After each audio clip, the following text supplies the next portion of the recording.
día de hoy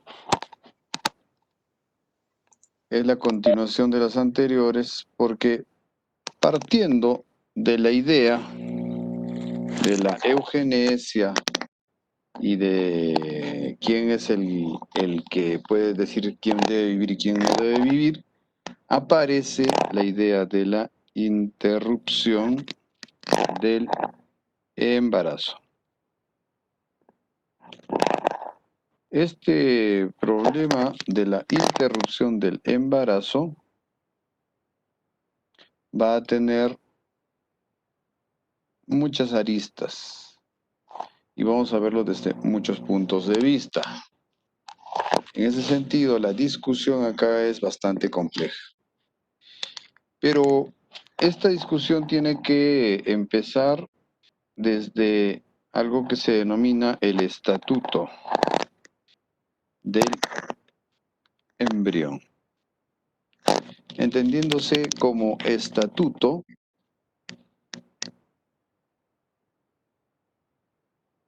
la significación de la palabra estatuto en este caso corresponde a qué es el embrión, cuál es su estado, ¿cierto? Entonces aquí quiero abrir los micros para que puedan participar ordenadamente 5 personas. De tal manera que estas 5 personas quiero que respondan a la pregunta. ¿El embrión es propiamente un ser humano? Doctor, para hacerlo más ¿Sí? ordenado, podemos levantar la mano quien quiera participar, por favor, y vamos a llamar su apellido. Correcto. Francesca Talla.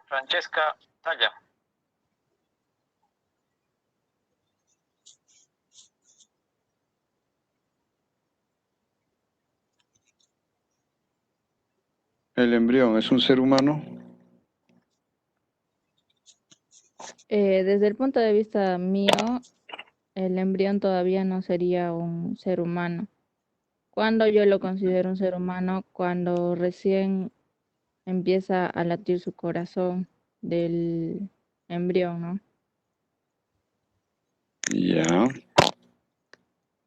Listo, siguiente participación. Gracias. Rubí Sandy Arias. Presente, doctor. El embrión, para mí, sí viene a ser ya un ser viviente. ¿Por qué? Porque al momento que se junta el espermatozoide con el óvulo, ya forman las células. Y estas células van a dar a un embrión. Y se sabe también que el embrión a las 2 semanas ya comienza a tener latidos cardiofetales. Esa sería mi opinión, doctor. Muy bien. Siguiente participante, Siguiente Sofía participación. Analí Sonco.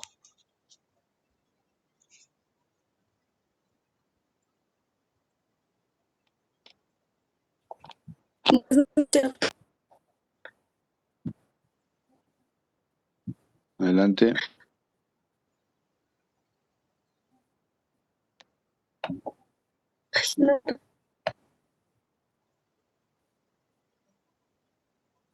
Buenas noches, doctor.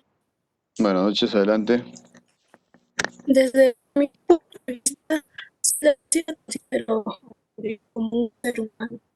Porque, como dijo mi compañera, cuando el óvulo y el espermatozoide ya comienza a juntarse, ya Ya, muy bien. Gracias. y Lo que pasa es que se le está cortando, se le está entrecortando y no se le entiende nada, entonces tengo que cortarle. La siguiente, por favor, la siguiente participación. Dilmer Miguel. Noches. Doctor, el embrión todavía no se consideraría un ser vivo, un ser humano, pero sí tendría que ser un ser vivo. Para ser un ser humano tendría que pasar diferentes etapas. el huevo, todas las etapas que se tienen en el útero, y una vez que pasan las etapas recién se considera un ser humano, pero sí sería un ser vivo. Muy bien. Siguiente participación. Quispe Gutiérrez.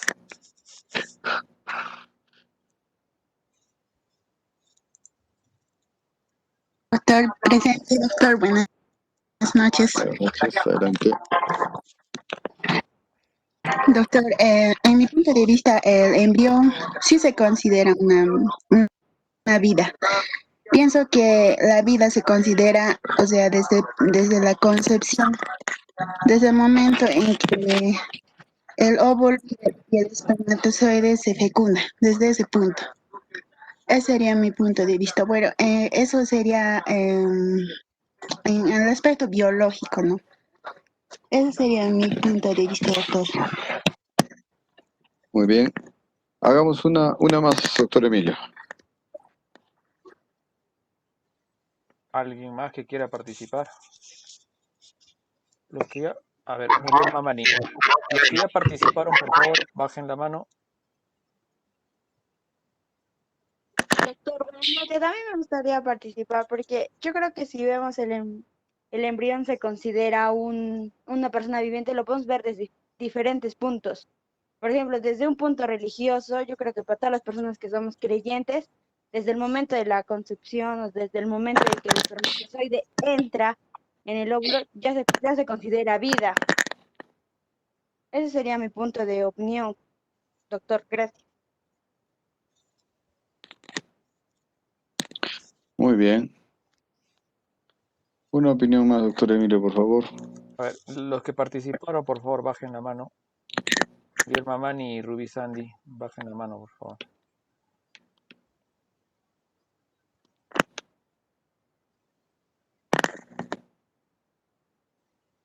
¿Alguien más que desee participar?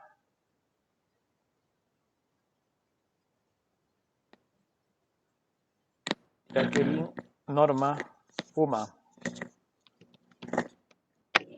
Doctor, buenas noches. Este tema es muy controversial porque hay personas que no consideran, ¿no?, desde el embrión que sea una vida, pero desde mi punto de vista yo sí creo que se hace una vida a partir desde que se une el huevo con el espermatozoide. Desde ahí, desde el primer momento que se une, ya hay vida. Entonces yo creo que nosotros tenemos que respetar ese punto de vista. Pero hay otras contradicciones que no lo aceptan, ¿no? Dicen que el embrión desde el nacimiento recién ya es una vida. Pero yo creo que desde mi punto de vista es desde que se junta el espermatozoide con el óvulo. Gracias.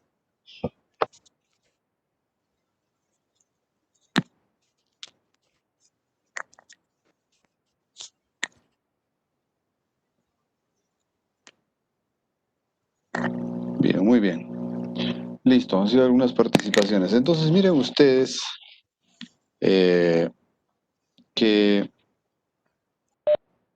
algunos de ustedes tienen opiniones diferentes entre ustedes, ¿no? Porque obviamente hay distintos puntos de vista. De tal manera que el embrión va a tener su definición y su estatuto de acuerdo al punto de vista desde el que ustedes quieran ver. Por ejemplo, si es que ustedes van a ver desde el punto de vista científico o el estatuto científico, ¿cierto? Entonces, el embrión se va a decir que es un ser humano o no en función de los conocimientos actuales.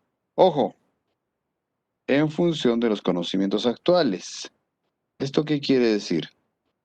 Que si científicamente hasta el momento se demuestra que es un ser humano, hasta el momento se dice sí es un ser humano. Pero si luego se demuestra que no es un ser humano, entonces para la ciencia luego cambia y no es un ser humano.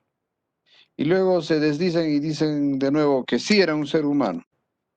Entonces va a depender de lo que los científicos digan en ese momento. Entonces, noten ustedes que el estatuto del embrión desde el punto de vista científico, va a depender de las olas, de las modas y de los logros que tienen los científicos en el momento. Ahora, si nosotros nos damos cuenta, la ciencia no puede ser inerte políticamente. La ciencia tiene su tinte político dependiendo del lugar donde se haga.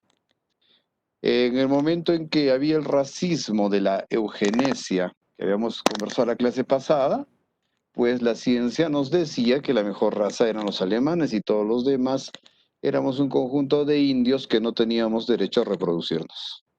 ¿Por qué? Porque nota pues tú que eres indio y como indio eres una raza inferior, motivo por el cual la higiene racial indicaba que tú desaparezcas. ¿Qué te parece? Entonces, a la luz de los conocimientos actuales, ya cambió eso el tema de la eugenesia, ¿no? ¿Por qué? Porque se nota en los seres humanos que no hay uno solo que diga yo soy raza pura. Bueno, excepto los africanos, que es la única raza pura que se puede decir, pero ni ahí, porque basta que ya hayan salido del África y se junten con alguna otra etnia, ya hay una segunda generación de un mestizaje. Entonces, noten ustedes que realmente el fenómeno este es bien controversial, pero hay que ir con calma y con cuidado. Entonces, la ciencia en estos aspectos no es el mejor consejero. Es un buen consejero, pero no el mejor. ¿Por qué? Porque la ciencia tiene esa falibilidad. La falibilidad es la capacidad de equivocarse. La ciencia tiene la capacidad de equivocarse y cada cierto tiempo van corrigiendo sus aproximaciones. Por ejemplo, en cuestiones del COVID-19, al principio dijeron que el COVID se transmitía por el aire, ¿no? En el aire estaban las partículas suspendidas. Luego dijeron que no, a 2 metros de distancia de una persona ya no hay partículas, entonces ya estamos bien. Luego dijeron que no, a 1,80 m. Y luego dijeron, no, en realidad sí, pueden quedar suspendidas hasta 5 horas. No. Entonces, ¿qué quedamos? Pues Organización Mundial de la Salud, decídete. No tenga usted la falibilidad del conocimiento científico. Realmente el conocimiento científico es bueno, es útil, ¿no? Pero es falible, o sea, tiene capacidad de equivocarse. Bien. Ahora, desde el punto de vista ontológico, o sea, filosófico, ¿no? Va a depender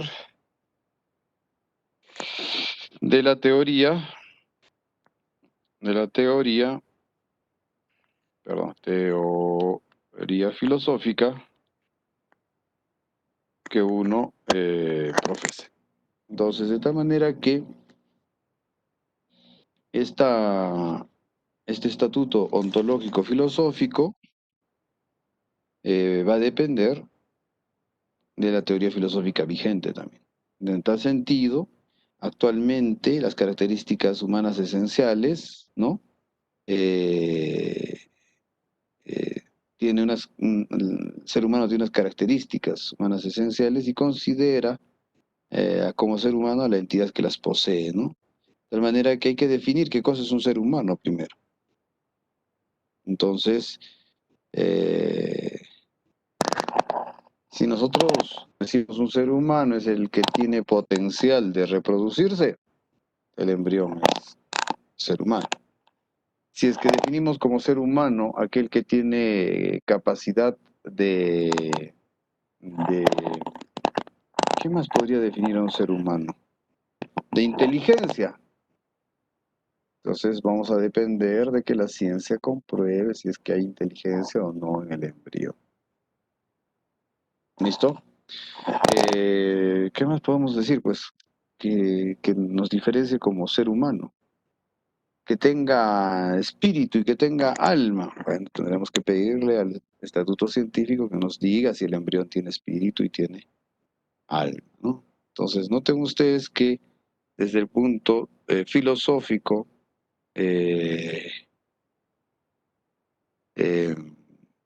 vamos a tener que también depender de las definiciones.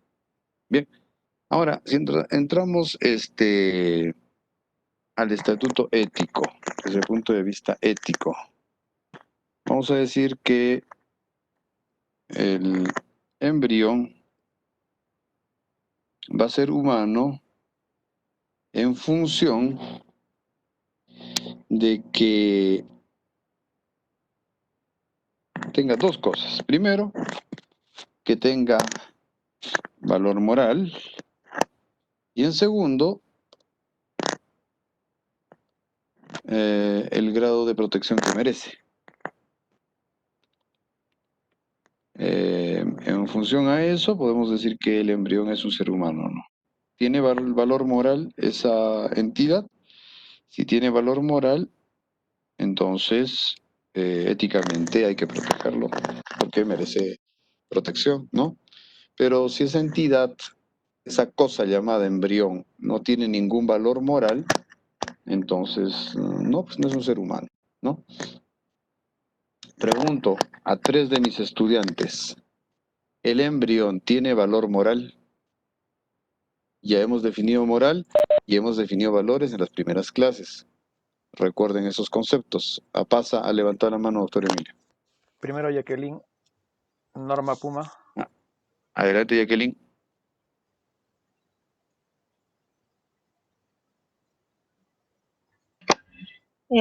No, doctor, no tendría un valor moral. ¿Por qué? Porque Ya, todavía no está interactuando con las personas, no se está desenvolviendo en una sociedad, ya, no ha nacido todavía dentro de una familia, solo está dentro de un ser humano. Gracias. ya, ok. Paz Alarcón.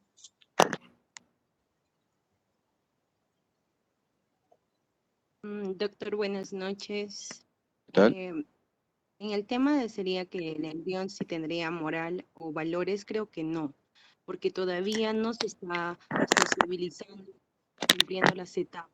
El No, no desarrollo. dijimos, a ver, lean bien, lean bien. No dijimos si es que esta persona o este embrión desarrolla valores morales, sino que si este objeto tiene o no un valor moral. O sea, estamos hablando del objeto, no de su comportamiento, no de su interacción, no si es moral o inmoral, no si es que tiene buenas costumbres o no, sino que si este objeto tiene o no un valor moral, o es un antivalor moral. A eso voy.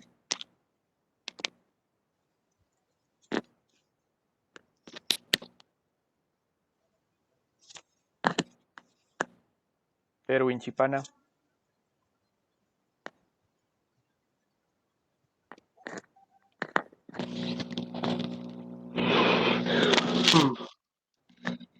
En mi opinión, yo diría que, bueno, el embrión tendría valor moral para otra persona, no para el embrión mismo. Correcto, pero ¿por qué tendría valor moral un embrión? Un valor, Acuérdense bueno, que... Dele. bueno, sería el afecto y la responsabilidad que se le da al embrión. Bueno, Ya, pero no, los valores morales van a ser esas entidades que generen una mejor sociedad, ¿no es cierto? Entonces, el embrión,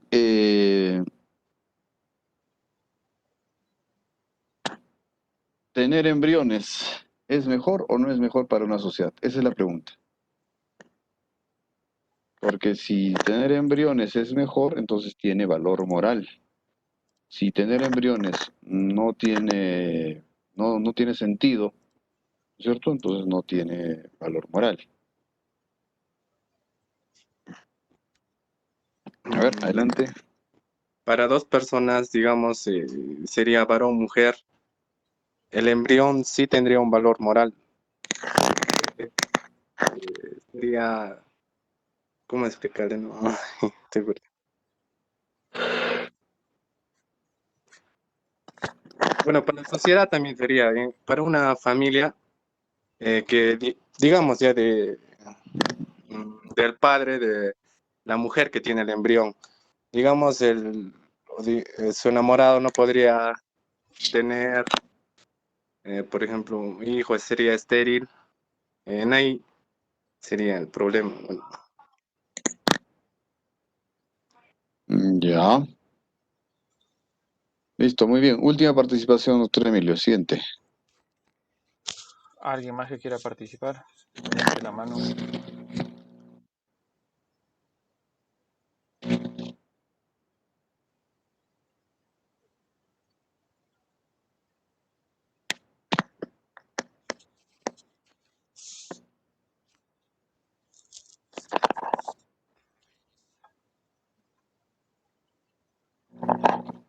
A ver, Pari Calderón.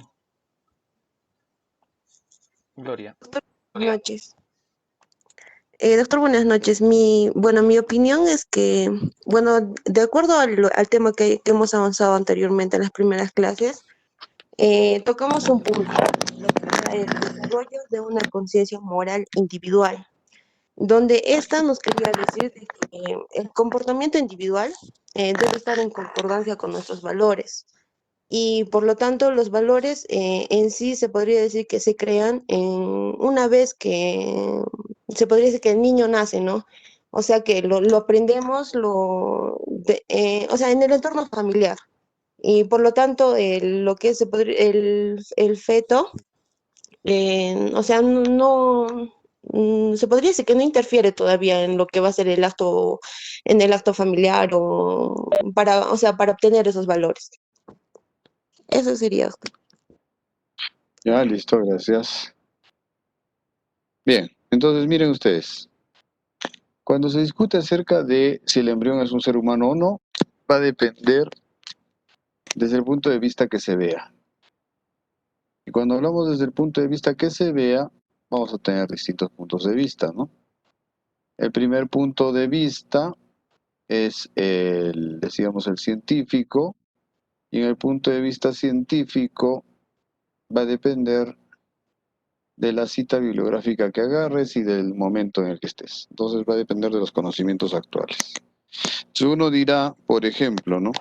Hay evidencia de que se juntaron los gametos, pero no sé, pues el 20% de los gametos que se juntan en la trompa de falopio, el 20% nunca llegan a implantarse. Como nunca llegan a implantarse, entonces no se puede considerar todavía cuando se juntaron. Es un argumento científico. Otro dirá, demuéstrame que realmente el 20% eh, de, de espermatozoides que han logrado fecundar no se implantan, porque que yo sepa, más bien una gran parte de los adolescentes que tienen su primera relación sexual se embarazan. Entonces esos números que se sacan en realidad son de gente que tiene algún problema de fecundación. Porque que yo sepa, en nuestro país, el momento en que se junta un gameto con el otro, ya no hay marcha atrás. ¿No es cierto? Bien. Segundo, entonces, el tema científico ahí va a ser discutible. En el tema ontológico decíamos que depende de la teoría filosófica que uno tome, ¿no es cierto? Para decir qué cosa es un ser humano. Entonces, si usted define como ser humano aquel que tiene potencialidad de reproducirse a futuro, ya pues el embrión es ser humano. Si usted define como ser humano aquel ser vivo que piensa y que además de pensar se comunica, entonces los mudos o algunas personas que no pueden comunicarse no serían seres humanos. Es así. Entonces habría que buscar una clasificación, una categorización ontológica más general para decir qué cosa es el ser humano y qué cosa no es el ser humano. Noten ustedes que por eso estamos como estamos en nuestro país, porque se desarrolla muy poco la filosofía y se enseña muy poco la filosofía, de tal manera que la gente en el Perú no se detiene a pensar mucho. Más a la gente le gusta hacer las cosas prácticas, pero no se detienen a pensar las cosas, simplemente hacen por hacer. Pero acá en la filosofía y en la ontología hay que ponerse a pensar en esto. Y es nuestra labor ponernos a pensar en ello. Hay que buscar una clasificación filosófica que nos diga qué cosa es un ser humano. Si esas condiciones que tú dices desde esa corriente filosófica las cumple el embrión, entonces es un ser humano, sin lugar a dudas, ¿no? Bien, desde el punto de vista ético, decíamos que si es que esta entidad, este objeto, tiene algún valor moral, entonces merece protección. Si no tiene valor moral, entonces no merece ninguna protección como un ser humano, ¿no? De tal manera que, por ejemplo, tú le quieres mucho a tu mascota, pues, ¿no? Y estarías en contra de que maltraten a tu mascota, estarías en contra de que los matemos a todos los perros callejeros, ¿no es cierto? Por lo tanto, le estás dando algún valor moral al perro, le estás dando algún valor moral a ese ser vivo, ¿no? Y entonces habría que ver si el embrión tiene un valor inferior a ese perro de la calle. Si es que el embrión tiene un valor inferior, un valor moral, no que desarrolle moral, valor moral inferior a los perros, pues entonces con justa razón hay que eliminarlos, pues, ¿no? Porque son menos que un perro. Porque al perrito no le vamos a matar por matar, al perrito no le vamos a golpear por golpear, ¿no? Es una entidad que tiene valor moral, por lo tanto se le protege. Noten ustedes que desde el aspecto ético, el embrión es una entidad que tiene valor moral para el ser humano. Y como tiene valor moral para el ser humano, entonces merece protección, ¿no? Entonces, si nosotros, por ejemplo, no le encontráramos un valor moral a un objeto, entonces no merecería ninguna protección. Por ejemplo, los robots no tienen valor moral, les cuento. Por lo tanto, no hay ninguna ley que proteja a los robots o que proteja a las computadoras en el sentido de que sea delito destruir una computadora, ¿no? No, pues no tiene valor moral. ¿Por qué? Porque la replicación de las computadoras no necesariamente hacen una mejor sociedad. Entonces no merecen esa protección ética, ¿no? Bien. Ahora, si es que nos ponemos a discutir desde el punto de vista religioso, entonces depende de la religión que se profese, ¿no? Si usted no profesa ninguna religión, obviamente, pues, no le va a encontrar usted sentido al ser humano, ¿no? Religiosamente. Por lo tanto, entonces, no, ni siquiera está en discusión lo que es el embrión, si es que no tiene ninguna creencia religiosa. Ahora, si es que usted tiene alguna creencia religiosa, la mayoría de creencias religiosas creen que el ser humano es aquel que tiene un alma distinto al espíritu que tienen los animales, ¿no? Entonces, habría que preguntarse, como les decía hace un rato, si es que el embrión ya tiene alma o no. O habría que conocer adecuadamente en qué momento Dios le pone el alma a este ser, ¿no? Apenas respira, le pone el alma, o antes de respirar le pone el alma, o cuando se comienza a formar el cerebro le pone el alma, o desde que estuvo el espermatozoide eh, el progenitor o el óvulo, la progenitora ya tenían alma. No lo sé, habría que ver desde el punto de vista religioso en qué momento se le confiere un alma a esta entidad que se llama embrión, ¿no? Habría que hacer una discusión teológica con algunos sacerdotes de algunas religiones y entonces se podría llegar a un acuerdo interesante, ¿no? Entre religiones. Listo, y hay otro plano, el plano jurídico, ¿no? Desde el punto de vista jurídico, depende de cada país. En el Perú, hablamos del artículo 2 de la Constitución. Yo pensé que alguno de ustedes iba a mencionar esto, pero no, cada uno menciona lo que le parece, su punto de vista, que su punto de vista muchas veces no tiene que ver con la Constitución. Entonces leamos qué dice la Constitución, por si acaso esto está tomado del Congreso de la República. Congreso de la República ha dado una carta magna que se llama la Constitución Política del Perú en 1993, ¿no? El Congreso Constituyente Democrático, invocando a Dios Todopoderoso, obedeciendo el mandato del pueblo peruano y recordando el sacrificio de todas las generaciones que nos han precedido en nuestra patria, ha resuelto dar la siguiente constitución. ¿Qué les parece? El Congreso Constituyente Democrático, invocando a Dios Todopoderoso. No dicen a qué Dios, pero invocando a Dios. Obedeciendo el mandato del pueblo, o sea, Dios está por encima del pueblo, ¿no es cierto? Y recordando el sacrificio de todas las generaciones que nos han precedido en nuestra patria, ha resuelto dar la siguiente constitución. Título 1, de la persona y de la sociedad. Derechos fundamentales de la persona. Artículo 1 y primerísimo de los artículos. La defensa de la persona humana.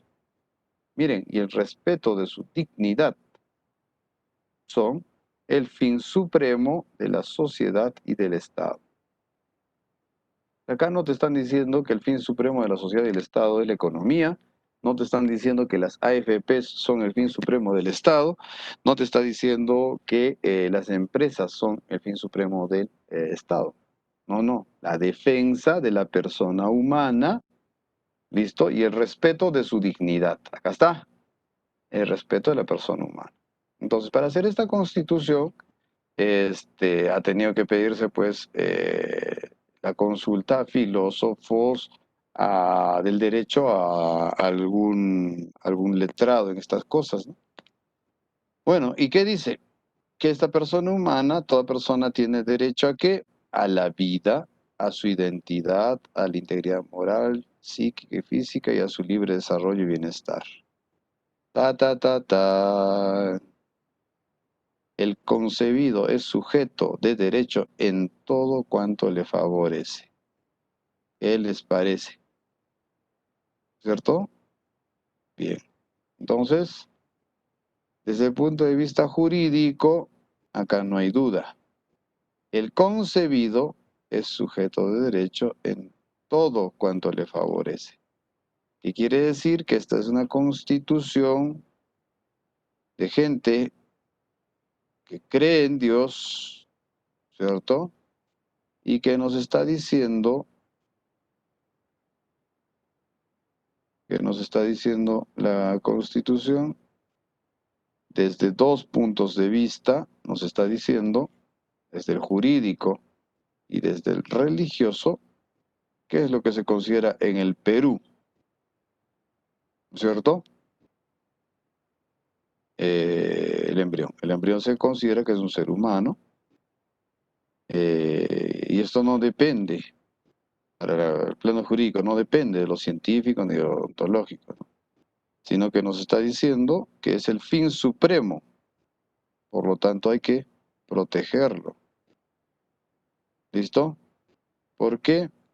Porque noten ustedes que el Estado es un conjunto de personas que se organizan, ¿no es cierto?, para tener una mejor vida. Entonces, si el Estado es un conjunto de personas y el embrión va a lograr ser, o ya es una persona, entonces la lógica, ¿qué cosa te dice? Que el embrión es un ser humano que hay que proteger. Así de sencilla es la historia.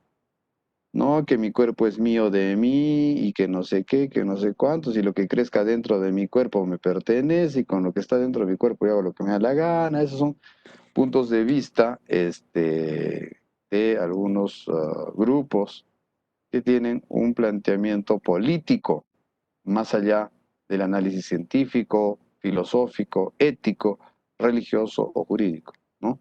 Y hay un planteamiento político ahí. Ahora, cuando el planteamiento es político, lo que busca es hacerse del poder. Entonces, cuando tú tienes un grupo político, lo que tú haces es tomar algún punto de vista controversial para ponerlo como plataforma política, como bandera política, y en función de esa excusa, en función de ese argumento, llegar al poder. ¿Y para qué llegas al poder? Probablemente para cambiar eso, pero también para cambiar otras cosas. Entonces, no se dejen engañar, ¿no? Cuando hay un discurso político, hay que discutirlo desde el punto de vista político. Cuando hay un discurso jurídico, hay que discutirlo desde el punto de vista jurídico. Cuando hay un discurso religioso hay que discutirlo teológicamente, pero no se puede discutir argumentos políticos, ¿no es cierto?, con argumentos religiosos, por ejemplo. Porque no se van a entender, jamás se van a entender. Entonces, si vamos a hablar de política, hablemos de política. Y díganos qué otra cosa viene con ese su discurso de ese planteamiento político. Entonces veamos pues si todos los contenidos de lo que trae es un discurso político que merezca llegar a ser el ejecutor de las políticas nacionales. Ahora, si es que vamos a hacer un discurso político solo de una cosita pequeñita y no está organizado dentro de un conjunto de reformas políticas, entonces creo que no va a tener futuro esa propuesta. O sea, nadie va a ganar una elección por un puntito que esté defendiendo. Entonces, de ahí que esos puntitos que se van defendiendo se van juntando y hacen una propuesta política un poco más grande, ¿no es cierto? Pero lo que quiero que quede claro acá es que las cuestiones políticas se discuten de manera política para conseguir poder, punto. Acá no me vengan con que la cuestión política se discute con cuestiones religiosas o éticas o ontológicas, no. Lo político se discute en el plano político. Lo jurídico en lo jurídico, lo religioso en lo religioso, ¿no? Ese es el punto de vista académico, jóvenes. Entonces, ¿qué vamos a poder hablar? Y lo que normalmente pasa es que ponen en la discusión a un cura contra una feminista y al medio ponen a un médico. Listo, hicieron un talk show acerca del estatuto del embrión. Ese tipo de cosas se llama televisión basura, jóvenes. ¿Ya? Entonces, y los que se prestan para estas discusiones todavía son más tontos, pues, ¿no? Porque por figurar, por mostrarse en televisión, van mostrando un espectáculo, un show, que está muy lejos de la discusión académica que se tiene en las universidades. En las universidades nos planteamos discusiones científicas, nos planteamos discusiones filosóficas, nos planteamos discusiones éticas, nos planteamos a veces discusiones religiosas y nos planteamos discusiones jurídicas. Habrá que hablar con los especialistas en esos temas para ver qué opinan. ¿Listo? Bien, entonces ahora sí, una vez que ya hemos hablado del embrión, ustedes pueden entrar a profundizar en cada uno de sus aspectos respecto al estatuto científico, al estatuto ontológico, al estatuto ético. Y en cada uno ellos pueden desarrollar más si es que desean. Bien, listo. Entonces vamos al tema puntual acerca de debate actual sobre el aborto. Ese es el tema que nos convoca el día de hoy. Cuando nosotros hablamos acerca del debate actual del aborto, tenemos que tener en cuenta un poco de historia. Y vamos a hacer un recuento de aquellos motivos que han tenido las personas para argumentar a favor del aborto.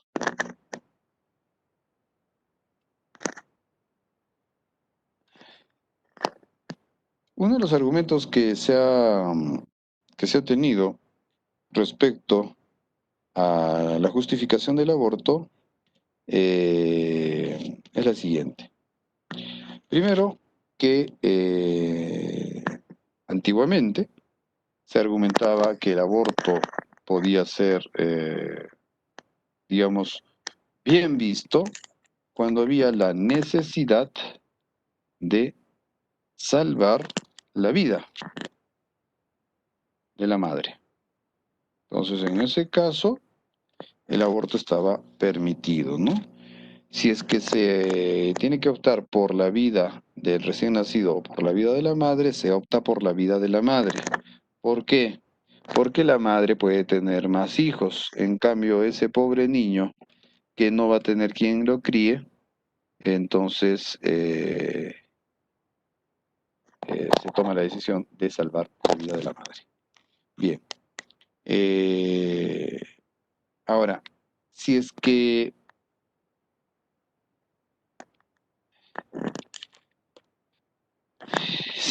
había que proteger la salud física o mental de la madre, es otro aspecto que se ha argumentado mucho para justificar el aborto. Tercero, para proteger la reputación o el futuro social de la madre, ¿no? Sobre todo a las mujeres solteras o a las madres adolescentes, cuya vida posteriormente quedaba afectada por la maternidad, ¿no? Entonces se puso este argumento para justificar el aborto. Otro argumento que se ha tomado para justificar el aborto es corregir graves injusticias. Una de las injusticias por la cual se considera que se debería abortar, ojo, estos son argumentos, no estoy diciendo que sean normas, ¿no? Son argumentos que se han dado a través de la historia. Por ejemplo, una violación, ¿no? En ese caso había que abortar, ¿no? Habría que abortar. Y en el otro caso, en los casos de incesto, ¿no? Cuando tienes un hijo con tu hermano o con tu hermana. ¿Por qué? Porque iba a ser una aberración genética que iba a tener consecuencias graves. Entonces, en esos casos, hay gente que argumenta que el aborto debería estar permitido. Bien. En otro caso que también se plantea que el aborto podría ser bien visto es cuando se puede prevenir el nacimiento de niños mal formados. Bien, ese era un argumento también que se utilizó para ver la justificación de un aborto, ¿no?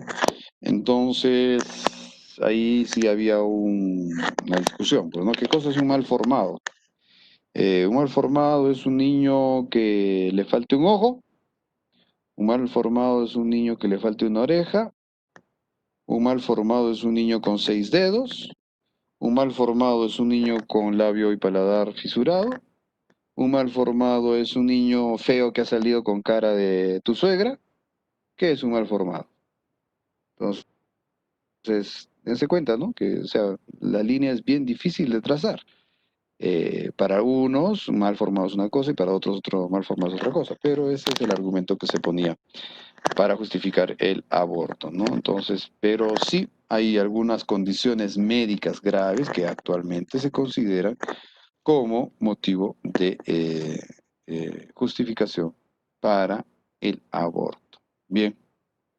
Y últimamente, un argumento que se está poniendo al respecto es el derecho de la mujer, a regular su reproducción y tener control de su cuerpo. ¿Cierto? Listo. Y tener control de su cuerpo, ¿no es cierto? Entonces, acá hay una argumentación que es la que está de moda últimamente, ¿no? Yo soy dueña de mi cuerpo y con mi cuerpo hago lo que quiero, etcétera, etcétera. Y por ese motivo, ese embrión no tendría por qué ser, no tiene un valor moral y no merecería la protección, porque yo con mi cuerpo hago lo que quiero, ¿no es cierto? Entonces, si quiero mutilarme un dedo, me corto un dedo. Si quiero mutilarme un hijo, me mutilo un hijo, ¿no? Esa es más o menos la lógica. Y obviamente nos hemos olvidado de otros argumentos. El argumento de eh, el control de la natalidad, ¿cierto? A gran escala.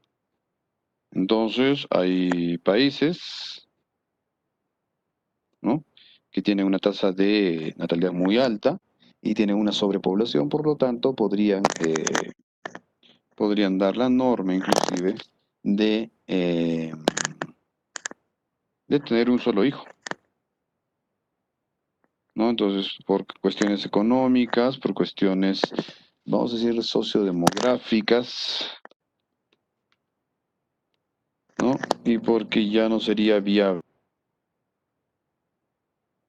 un país que tenga tantos niños. Y retomando la idea de la eugenesia, tantos niños todavía de esta raza, ¿no? O sea, si fueran de la raza ganadora, bienvenidos, pero de tu raza, no, pues, ¿qué vas a venir a traer niños al mundo de tu raza todavía? Ese sería el argumento de tus amigos eugenésicos alemanes de la Segunda Guerra Mundial, ¿no? Esos países que se consideran de primer mundo, esa gente que se considera más avanzada que los demás. Y allá los tontos que les creen. Bien, entonces, y otro argumento. Hay un argumento que está de moda ahora, ¿no? Igualito lo van a hacer. Con norma o sin norma, igual lo van a hacer.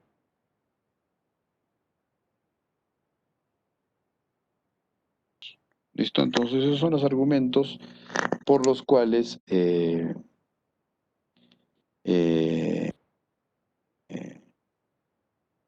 se podría justificar, ¿no es cierto?, el aborto. Ahí tienen estos argumentos que son los que se han ido utilizando a través de la historia. Bien. Entonces acá tendríamos que ponerle un titulito que diga argumentos a favor. Argumentos a favor. Entonces esos son los argumentos que se han presentado a favor del aborto. Bien. Ahora, obviamente también hay argumentos en contra del aborto, ¿no? Entonces, argumentos a favor, pongámosle, del embrión, ¿cierto? Y el otro es argumentos a favor del aborto. O sea, hay argumentos a favor del aborto y hay argumentos a favor del embrión.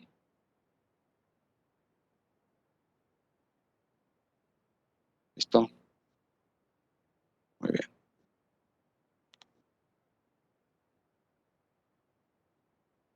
Vamos a ver cuáles son los argumentos a favor del embrión.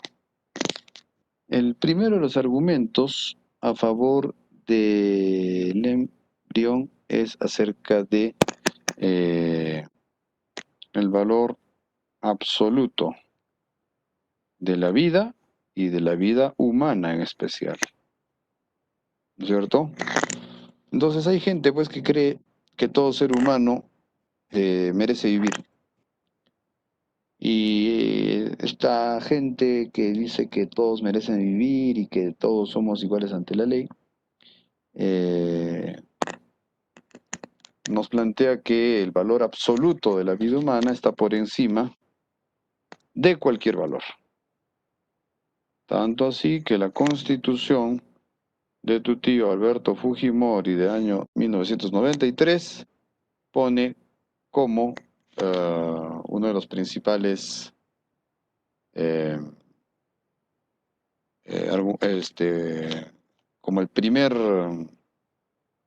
como el primer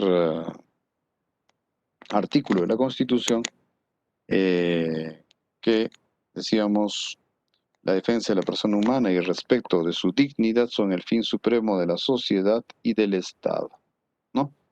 ¿Por qué? Porque la vida humana es para lo que hemos venido a este mundo, pues a defender la vida humana, a defender la especie humana. ¿Listo? Bien. Ahora, se podría decir que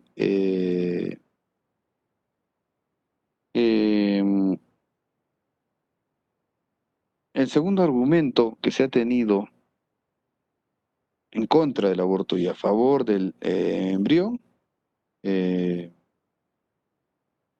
es el argumento de que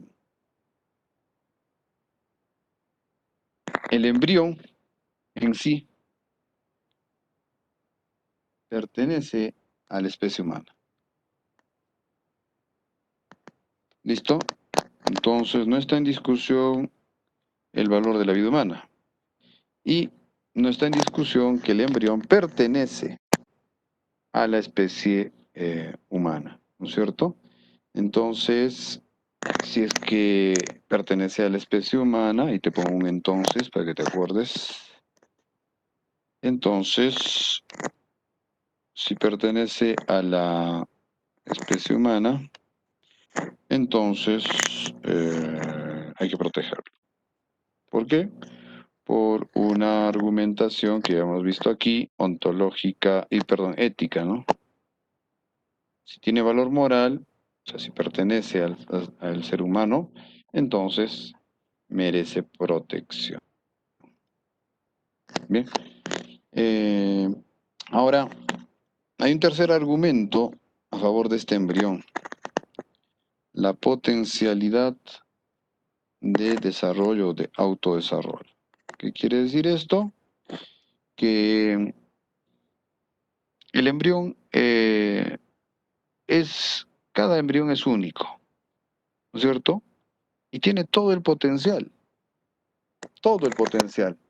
de poder ser el futuro médico que encuentre la cura para la próxima pandemia. Entonces, si tú con tu infinita sabiduría decides abortar a este feto o a este embrión, es posible que le estés prohibiendo, le estés quitando al mundo la posibilidad de tener ese médico que solucione la siguiente pandemia. ¿No es cierto? Entonces se habla de la potencialidad de autodesarrollo de cada ser humano. Entonces, como ser único, no se sabe cuál es su potencial, ¿no es cierto?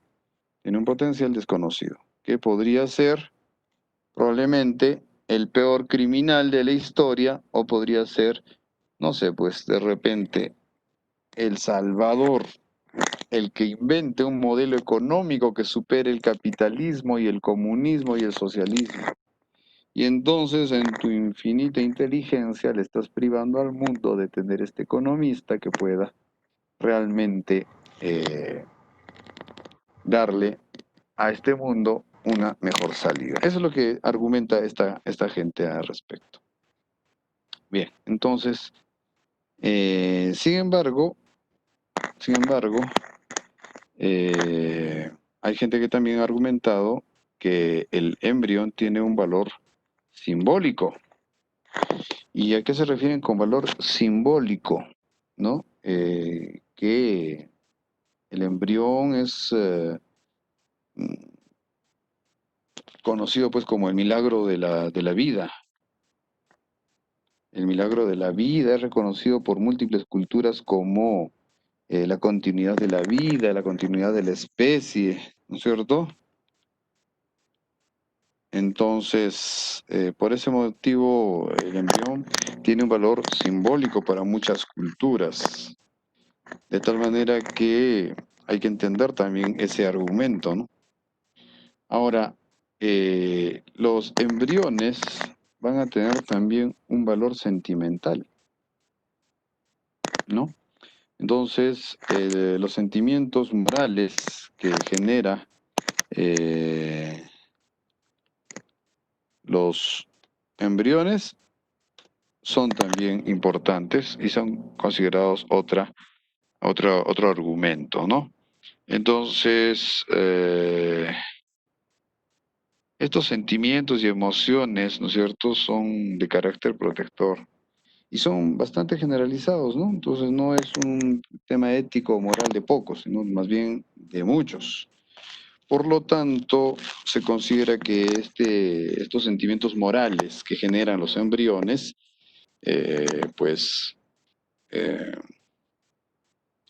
hay que respetarlos, pues, ¿no? Porque es un argumento también a favor del embrión.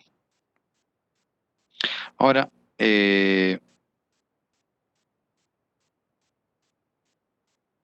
la ciencia actual duda que los embriones tengan inteligencia o conciencia o que puedan sentir dolor o placer. Por lo tanto, ante la duda,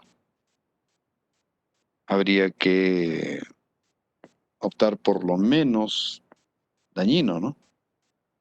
Si no sé si siente o no siente, entonces lo ideal sería que yo actúe como que sí siente. Porque si sí siente, estaríamos obrando bien, ¿no es cierto? De tal manera que habría que también tomar en cuenta los intereses del embrión o de la vida embrionaria, ¿no es cierto? Si es que este ser que está ya formado pueda sentir dolor o placer o tenga inteligencia o conciencia, entonces no se le debería hacer daño, pues, ¿no es cierto? Eso es lo que dice este argumento. Conciencia, que puedan tener inteligencia. Hay otros que han nacido y no tienen inteligencia, imagínense, y a esos les permitimos vivir. ¿Cómo no le vamos a permitir vivir a un embrión? Conciencia, inteligencia, dolor o placer. No se sabe. Y como no se sabe, mejor actuar como si se pudiera saber. ¿Listo? Bien, entonces,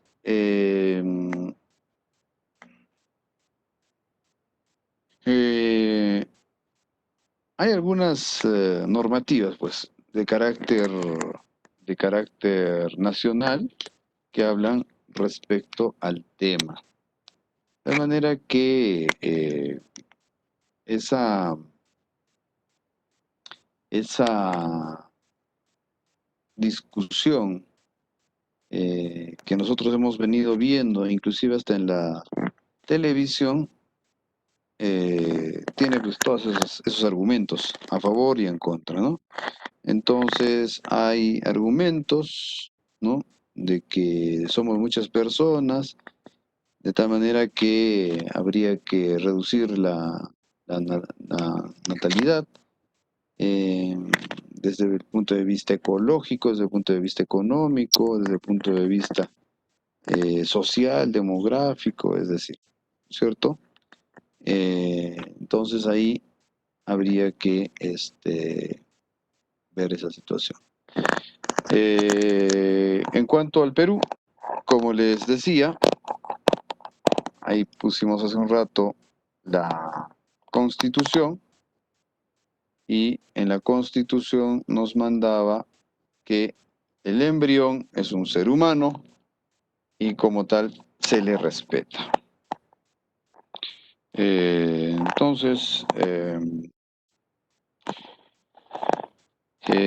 habría que ver, pues, cómo se van desarrollando los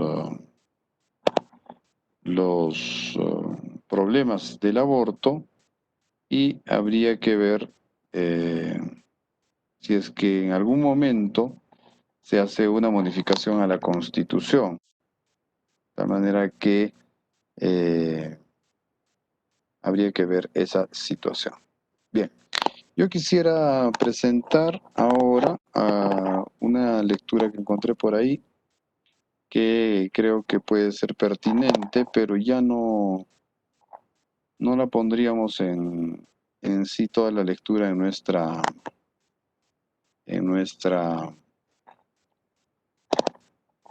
diapositiva, simplemente una captura de pantalla les voy a poner, pero sí me interesa leerles el contenido de esta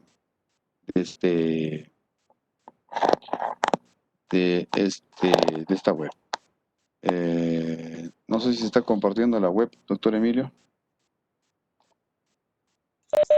No, está cargando recién. Ya, ahí está. Sí, ya salió.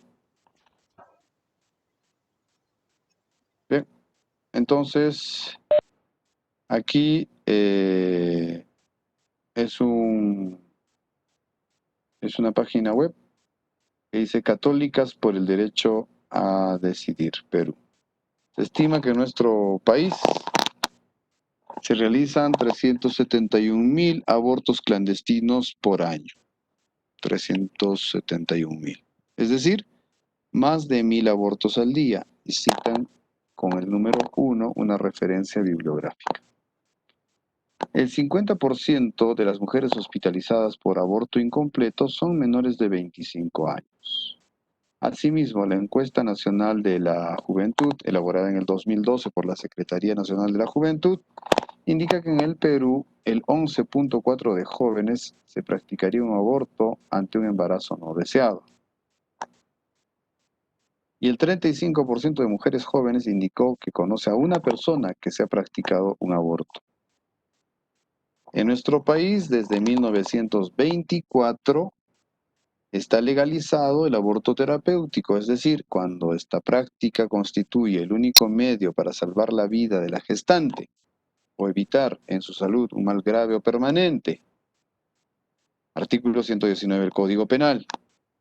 Sin embargo, hasta la fecha el Ministerio de Salud no aprueba el protocolo de atención, con lo que vulnera el derecho a decidir de nuestras mujeres peruanas.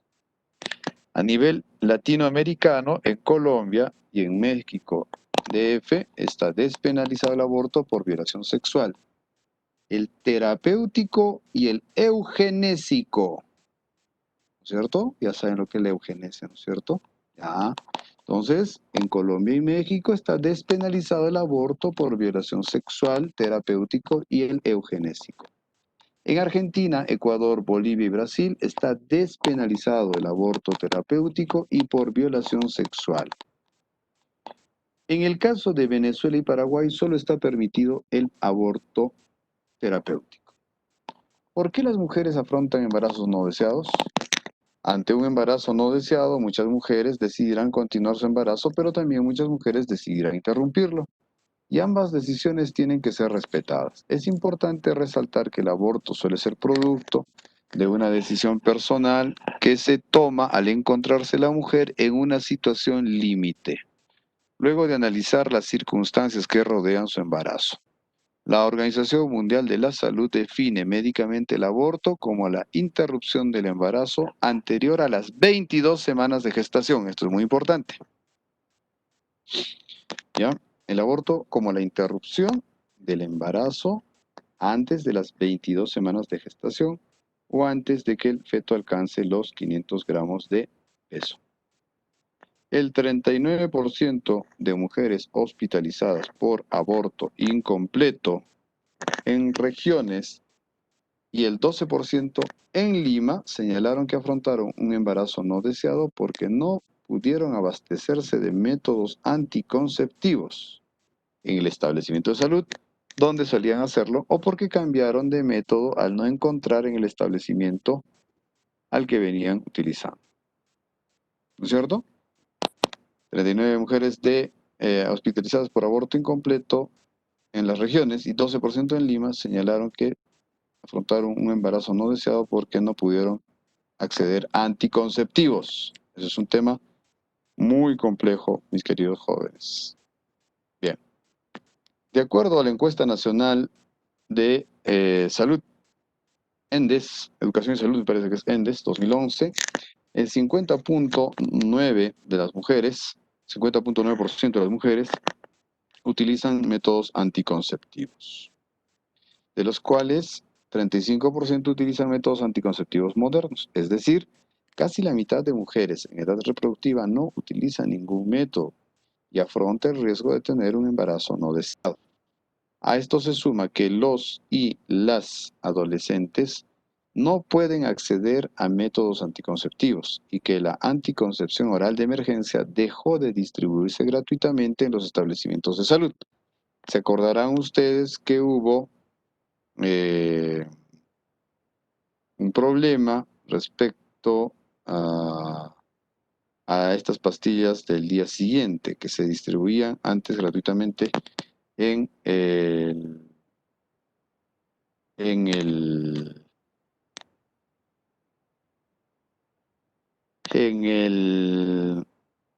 Ministerio de Salud Pública y ahora ya no se hace, ¿no? Entonces, ahí hay un problema. Además dice, en las instituciones educativas no se imparte una educación sexual integral a pesar de la aprobación de los lineamientos educativos y orientaciones pedagógicas para la educación sexual integral por el Ministerio de Educación. En el Perú, el aborto inseguro continúa siendo causa importante de muertes maternas. ¿Listo?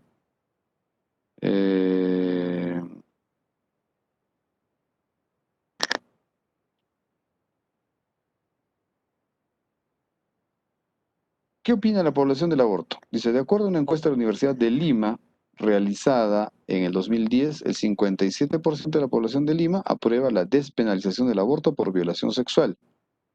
Y el 75.3% de personas de nivel socioeconómico más alto opina lo mismo. De acuerdo a la investigación Sexualidad, Religión y Estado, percepciones de católicos y católicas, el 62% de personas católicas de Lima cree que se debe aprobar el aborto cuando el feto presente malformaciones congénitas o el embarazo sea producto de una violación sexual. El 71% de la población católica considera que las mujeres que abortan no deben ir a la cárcel. Y el 64% cree que solo la mujer debe decidir. Bien. Estas cifras demuestran las brechas que existen entre la demanda de la población y las políticas y normas existentes. Es decir, que sus demandas como ciudadanos y ciudadanas no son recogidas por las autoridades. Con ello, también se evidencia la pluralidad de ideas que existe dentro de la Iglesia Católica de acuerdo a los contextos de las personas y sus historias de vida. Con ello se puede concluir que la jerarquía católica no representa a la totalidad de católicos y católicas. Contrariamente a lo que la mayoría de la gente cree, al interior de la Iglesia Católica no ha existido durante la historia una postura uniforme respecto al aborto. Recién desde 1869 la jerarquía de la Iglesia considera el aborto como un pecado, pero que tiene atenuantes como cuando se actúa para evitar un grave daño, de acuerdo al derecho canónico, normatividad interna de la Iglesia Católica. Es importante resaltar que la doctrina católica respalda la libertad de conciencia de las mujeres. Listo, hay este grupo que se llama Católicas por el Derecho a Decidir, considera que el Estado está en la obligación de implementar políticas públicas que garanticen la libertad de las mujeres a decidir sobre sus proyectos de vida y no obligarlas a maternidades forzadas. El Estado tiene que respetar el derecho a la vida, a la autodeterminación reproductiva, a la salud, a la no discriminación y a la información en el marco de un Estado laico. ¿Listo? Entonces, aquí hay algunas personas que escriben al respecto. Delicia, así se llama la chica, Delicia Ferrando, ha escrito sobre el aborto clandestino en el Perú, una revisión publicada por el Centro de Investigaciones Flora Tristán. Acá hay otro estudio de Católicas por el Derecho a Decidir Perú, Sexualidad, Religión y Estado. Percepciones de católicos y católicas. Esa es una encuesta que al parecer se ha realizado, ¿no? Bien, entonces, con esto quería mostrarles todas las posturas que hay respecto al tema que nos compete el día de hoy, que es el tema acerca del aborto. Entonces, para tocar el tema de la interrupción del embarazo, hay que tener en cuenta que de qué estatuto del embrión estamos hablando, si es del científico, del ontológico, del ético, el religioso o el jurídico. Después de eso, hay argumentos a favor y hay argumentos en contra del aborto. ¿Bien? Desde el punto de vista ético, creo que hasta el momento les ha quedado claro que el ser humano hay que defender el derecho del ser humano y desde ese mismo punto de vista, el embrión es un ser humano, por lo tanto habría que defenderlo. Y queda en controversia, ¿no?, el tema de qué hacemos con ese otro ser humano que es una madre que ha sido violada y que no quiere pues tener el producto de esa violación. No debería estar obligada desde mi punto de vista a ser madre, pues no, o sea, no debería criar a ese niño. De tal manera que ya esto como un anote personal esto no tiene que ver con la materia, este es ya un punto de vista personal, entonces podría haber algún organismo como el INAVIF que se encargue de criar a estos niños que tendrían que ser dados en adopción o algo así. Eh, pero el tema es más complejo que eso, ¿no? Yo sinceramente sería bien pragmático, vería cuántos expedientes de adopción hay, cuántas personas que no quieren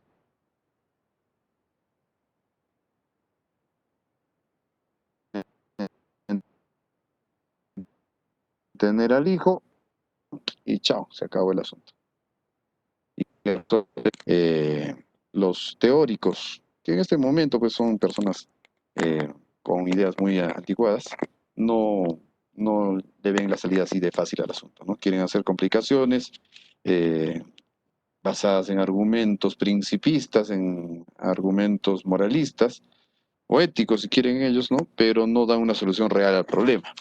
Entonces, noten ustedes que nuestro estudio no es solo desde el punto de vista filosófico o ético o solo religioso o solo jurídico. Nuestro estudio tiene que ser desde un punto de vista más macro. Y yo pienso que las personas que han escrito esta publicación de la situación del aborto clandestino en el Perú, creo que han abarcado varios puntos de vista, ¿no? Y esos distintos puntos de vista son atendibles. Ahora, también hay que entender que los políticos y el Estado están en la obligación de defender los derechos de ese embrión, ¿no? Porque por lo menos la Carta Magna así nos lo pide, la Constitución nos lo pide así. Ahora, si es que los embriones no tuvieran quien los defienda, pues en ese momento estaríamos haciendo, creo yo, casi una cantidad igual de abortos que sacadas de muela. Entonces, hay que ver también ese punto de vista justo medio, ¿no? Hay que ver el tema con pinzas, no es fácil, este es uno de los temas más álgidos de nuestra materia. Bien, pues aquí la clase del día de hoy.